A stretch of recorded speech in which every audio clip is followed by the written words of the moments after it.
Hey Leo, it's Empress Rose here. Welcome to your reading. These are general readings. Take what works, leave what doesn't. Don't try to shoehorn anything into your life. If it doesn't resonate, say, doesn't resonate. This isn't for me. There are hopefully some useful ideas that you can take home with you from this little adventure.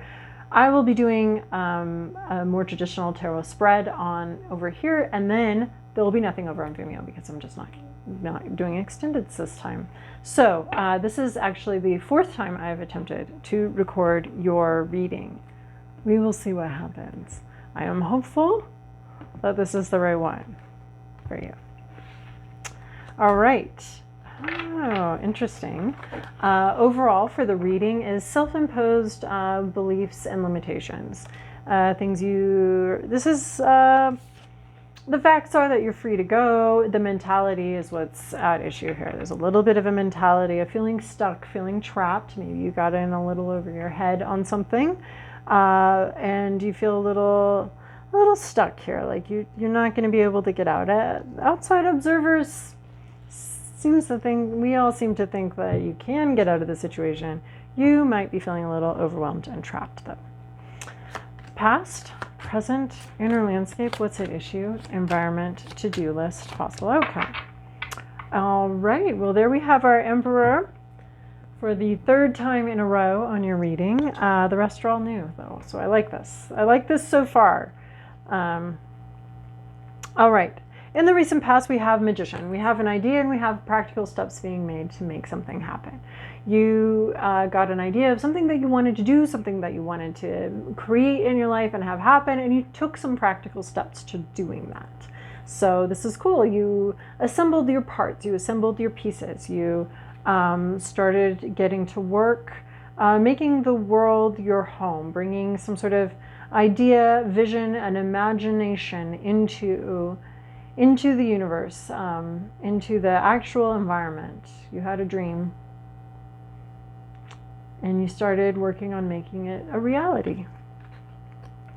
In your current situation, I like this. We have the 1 here for the magician. We have the 3 here for the Empress. Currently, you've got what it takes. You have what you need. Maybe you don't always feel that way, but you have what you need to do this. You have what it needs to create the world you want to create, to make things happen. You have the resources, you have the capabilities. First, it was just a dream and you were working towards something. This is saying you actually can do this. You can make this happen. You have what it takes. You have the ability to create this new life or create this thing, whether it's a project or something. You have the ability to do this. You're able to make it happen. You have the resources. You have the self-confidence and self-awareness to be able to make something happen and make something a reality in your life. What's at issue here is the sun in reverse. Something seems a little dark though. You can't see something. You may be worried that you'll be unhappy, that you're going to go through all the work of making something happen, but you're not going to be happy with the outcome. You can be worried that there's no growth here. You can be feeling rather depressed, especially with this 8 of Swords. So this is what's interesting, is we're seeing all of this power and action and movement forward, inspiration, movement, the ability to do something. You do have the ability to do this thing. You started out doing it, you took some practical steps, and you actually are in a place where you have the ability to do this. But the Sun card has us feeling a little maybe depressed, maybe down about something, maybe like you don't have that. Like you're not seeing all the resources that you have, all the whole capacity that you have to make something happen. You might still be feeling a little trapped, a little stuck, a little overwhelmed, a little bit in the dark. You might not be sure. You might not have a lot of clarity on what to do here. Even though you have the capacity to do very many things, you might not have the clarity that you're seeking. Something you could be feeling depressed. I mean, I always find that really interesting when super successful people start talking about like how they're depressed. I don't know how they do that. How do you make this stuff happen? How do you become a successful actor, a successful writer while battling depression the whole time? I mean, depression seems very crippling. Like, How do you do that? So you may actually be accomplishing something despite having this inner darkness, or maybe it's some inner confusion or a lack of clarity or some depression going on under the surface. But the outside is looking really good. It's looking like you're successful, and you may not even be able to see how successful you actually are, or how capable you actually are in the situation, because your internal monologue is a little bit self-defeating, unhappy. There's some inner unhappiness, even though I'm going to say the externals look really good. You've got some maybe confusion or some depression or something going on, and internally that's just not, you're not happy. Maybe you're worried that that you're not gonna be happy, that when all is said and done, when you accomplish this thing that you've set out to accomplish, that you're actually not gonna end up being very happy with the result. And maybe you might not be feeling like the Empress, right? You might be in this energy of being able to make something happen, but you're maybe not feeling it. You're not seeing it. You're looking more at limitations rather than possibilities. You're looking more possibly at what you lack, at what you can't do, rather than at, your full capabilities, which you actually are accessing and tapping into. There's a disconnect between the mind and the reality here. What's at issue is death, but we have it in the upright. So a big transformation, a big change happening, and how you're dealing with something. This is submission. This is submission to the reality, to the changes that are happening, right? We've got our Kabbalah tree of life, and we've got death coming in right here. So, and this is more internal side, this is the more external side, this is where we're forced into situations, or we're typically, and this is more internal. And we've got the death card right here, going from our heart chakra, what we really wanted, what we really wanted. Like, we went through this whole discovery. We've got our magician up here doing the practical work for the dream, the vision. We've got our Empress right here, intuiting where this needs to go, what needs to happen, and having some sort of intuition that we're on the right track. And then we have the heart of the matter here. So in our heart, but then we're approaching we approach this sort of tower bar here, this sort of harsh barbell of sort of reality that can really undermine our sense of self. Death is the gentlest way to get there. Death is how we do this internally. We submit. We almost pre-submit. We understand that what we started here in the Magician card, how we started, it's not going to turn out exactly how we envisioned it. So this is a very willing submission. This is saying, like, transform me. Transform me. I'm ready. I want to change. I understand that something isn't going to turn out exactly how I wanted it to. And so let me change. I can change. I can submit to this. In our Rider Waite, we have, king, baby, mother, soldier, all submitting to death, all bowing before this major transformation. Right, the hard way to approach it, the hardest way, is going to be through the Devil card, the refusal to accept that reality is different than what we're wanting and imagining. This is a very gentle submission, and I love this card because it really embodies that. It really has this gentleness to it, this making way for real life, making way, and that's what death does. It's very generous. It's very, it gives us so much to sustain life now. To create life. It gives us all the building blocks, everything we need. In some ways, it's part and parcel with this magician of assembling the parts. That's what death does. It gives us the parts to recreate something. So we may be seeing that the reality is we're very capable, but the reality is going to be very different, and we're allowing the reality to change us from the inside, right? She's changing on the inside. We're growing on the inside so that we can meet the challenges ahead, so that we can change our perspective. Our heart is changing. Our heart is moving and transforming, and we're welcoming that. We're welcoming the transformation and the change. We understand that we need these building blocks. And there comes a crisis point, and we can either approach that crisis point very brittly as reality changes. We can come at it with a huge ego, with like, I demand this, I want this. Or we can come at it from this much more gentle perspective of, you know what? I'm co-creating. And that's what the magician is here, right? We're co-creating with life, with the universe, with the one intelligence, this intelligence throughout the universe that is both calling and responding to itself. So we are part of the universe, where the magician usually has this as above, so below, sort of like staying alive kind of thing here, as above, so below. We're bringing in this reality, but it is a co-creation with the universe, and the death is the admission of that we are co-creating with the universe. We're not here to impose our will on the universe. How fun is that? I mean, we get there. We have this emperor that showed up 4 million times for you, and that is that sense of controlling a situation, and having control over it. This death is a very beautiful submission to it. We're co-creators with the universe, and the death acknowledges that I won't always get my way. Everything won't always be perfect. Everything won't always be exactly how the magician, back when I'm up here in this magician mode, I'm envisioning something, I'm having a vision, and death is all the way over here. It's like part of this like co-creation. We have to, make some adaptations. And the more willingly and happily we make those adaptations, the better this whole process goes. So this is the gentlest way to approach some sort of aspect where the universe is like, this is where I can't budge. This is like, it's like making an offer on the house, and you finally get to like, I can't budge. I can't go any lower. I can't do, the seller doesn't want to go any lower than this. It's like sort of a hard external, and it's just better to approach that. So that's what you're doing. You're changing.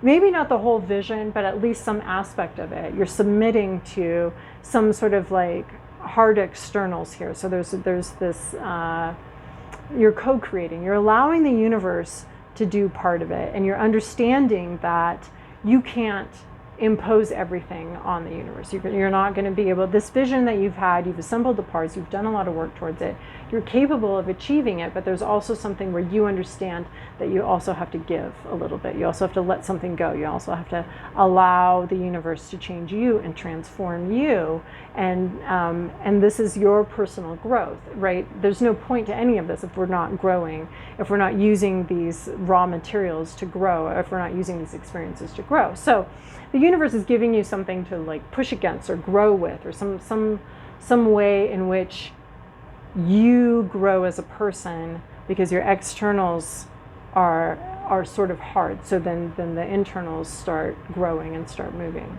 You're working your way up through the dirt, right? But some of those are rocks, and so you go around them, and they change who you are, they change how you come out, they change how you grow, and it's meant to be that way. It's meant to happen that way. So in your environment, 2 of Wands, yeah, this is the overwhelming, I don't know how I'm going to get there. I have this vision, I have this idea, it comes right underneath this magician here. We have this vision, this intuition, this idea here, but we're in 2 of Wands, so we've had the vision, we've received, but the distance between here and there seems insurmountable. This is what we're getting from these 2. It seems insurmountable. And there may be some sort of admission that the mission has to change. It seems insurmountable to you that you're going to be able to get there. There's something external that's too hard right now, or it's coming in as making it feel like an impossibility. Like you feel like you've gotten this call, you've gotten this call, you're on a mission, you have sort of received some sort of, you might even feel like there's a divine mission here, that you're meant to do something, you're building the resources, you're putting in effort, there's self-confidence, and yet there's also all this self-doubt. And that's because there is an external. I almost see this as that barbell of the tower, approaching that. There is an external that does seem a little insurmountable. Like, how am I going to get there? I have this dream, I have this vision, but I don't know how to get from here to there. And there's a lot of practical steps here. And you may be feeling a little overwhelmed by them, and that you're never going to be able to do that, and you're never going to be able to get there. This is your to-do list, Page of Cups. This is be curious about your feelings. Oh, that's interesting, because the moon showed up in your last one. About being very curious about your feelings. Learning the page is a learner. The page is the student. The page is the beginner. So beginner mind, but it's about your feelings. Because your feelings are actually creating more of a barrier than you think. There is a sense of needing to submit to something. So I would say just being very curious about your feelings. Don't feel like you already know how you feel about a situation. And this sun could be like your feelings are in the dark, right? We're talking about your feelings. We're talking about your inner landscape here. And something's very much in the dark there. It's very much not understood, not seen very clearly. So this would be getting curious about your feelings. Why do you feel like that distance is too far? Why do you feel like it's too far away? Why is this looking like this? I like this too because this death card sits in between the heart of the matter, right? And our cups are all about what's in the heart and our feelings, and sort of victory, and also we have the tower here, this sort of crisis point. So approaching the crisis, which is one of the main deals we're dealing with, is approaching the crisis, but doing it with a sense of openness to your own feelings, gentleness, openness, becoming very much a level 1 student of your own feelings. And you might be very surprised by what you find there, but don't be shocked, don't be startled, don't run away, don't feel shame. Don't say to yourself, this fish is not supposed to be there. This is an imperfect cup. My heart is imperfect. This fish is not supposed to be there. This is about that fish is there. You feel what you feel. It is here. So let's maybe ask it some questions. Invite the unusual emotional guest, the surprising emotional guest, invite it in for tea, sit it down on your couch. Ask what it's here to teach you. Because you need to be a student. You need to understand that you don't know why that fish is there. We have 2 options when we find a fish in our cups. Well, more than that. We can be like, this fish is not supposed to be there. Waiter, there's a fish in my tea. Throw this out, get this out, right? But that's not this route. This route is more like, oh, there is a fish in my tea. I wonder how that fish got there. I wonder why I feel this way. I wonder why I feel so overwhelmed, or why I feel like that. So there's a lot of curiosity about your feelings here. And I think, maybe the fish itself is shame, a sense of shame here. Explore that, understand that. But don't be demanding that your emotions and your heart and what's in your heart be perfect. I think there's a sense of submitting, like the more curious you can get about your feelings in this situation, I think the better your approach to any sort of crisis or any sort of, right? Because our tower sits here at the solar plexus. Any sort of challenge to who you are as a person is going to be better met with a submission to death. Like we all submit to these changes, to these fundamental changes. Can't put that back. Okay. Possible outcome, the Emperor.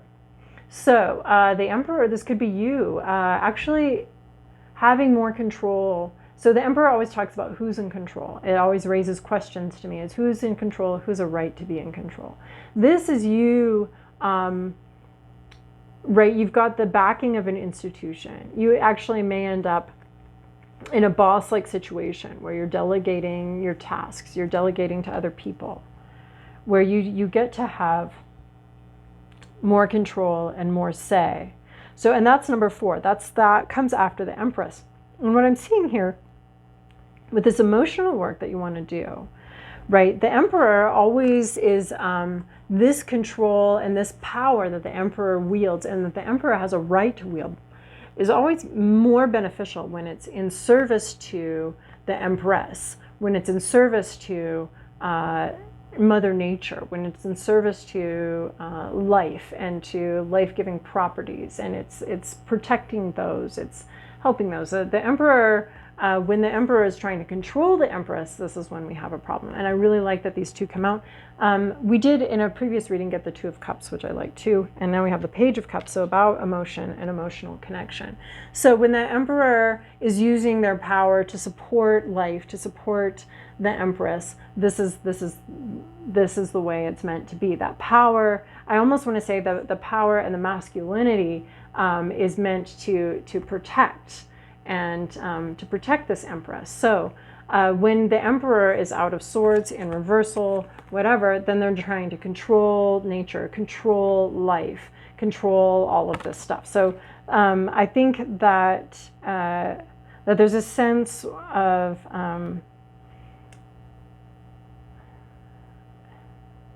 like your future self being able to serve your current self, which sounds really strange, but that's what I'm hearing, is your future self protecting, like there's something that needs protection right now. And it might be this vision and this plan and this death in service of life, right? This change in service, right? We can either allow the vision to change, or the vision has to fall apart, what we wanted, right? We can either submit to the fact that it needs to change, it needs to adapt to current situations, or if it's too rigid, if the vision is too rigid and our dream is too ego-based or too rigid, then it's brittle and it cracks apart, right? But we want this more supple life thing. So we're submitting more to some changes that need to happen, and this actually ends up putting you further ahead on the plan and helps you make the plan happen better. But it's going to take a lot of emotional curiosity about your emotions, about feeling maybe helpless, even though you're not. There's something where you need to be curious about your feelings and your emotions. This will put you in a much better, much more powerful position in the future to maybe protect the overall dream that you have or the overall vision. But it's just going to take really being honest about your feelings and coming at that with some gentle curiosity and not necessarily rigidity of I shouldn't be feeling that way. If you hear yourself saying I shouldn't feel that way, this is a moment for you to actually take a minute to actually, you do feel that way. So let's look at it at least. All right, you have two cards here. Blessings bestowed. I love these wild Kuan Yin cards. There's no end to the Divine Mother's ingenuity and grace. And I love that we're talking about the Divine Mother because that's what we have here in this Empress. No obstacle can obstruct her generosity and protection. We have protection here. So get used to the feeling of the joy of knowing something truly precious is going to unfold in your life. Nurture that feeling like you would the readiness for spring in your heart when winter is upon you. And it does feel like with the sun in reverse, you've got a little bit of at least a winter of the soul here. You know it is coming and you anticipate it with such pleasure. So anticipating this, this empowered position, feeling more power in your life. And then we have be bold. If we've been taught to always settle for less than what we dream of, which is what I'm seeing here, right? The actual capacity, the physical capacity to achieve a dream, but the emotional sort of refusal to want the being trapped emotionally by an idea that you can't achieve the dream. We may wonder if living boldly optimistic life is unrealistic, but you are an adventurer, a divine explorer on the wild path of life. You have been created with those bold dreams in your heart, and you are meant to fulfill them with the loving encouragement and support of life, which is what I see this card as. Loving support of life. So going after those dreams, maybe making some adjustments, doing some soul searching, with unconditional love towards yourself and for whatever you find in your heart. So I hope this is helpful for you, Leo. And I hope that this video sticks and doesn't disappear.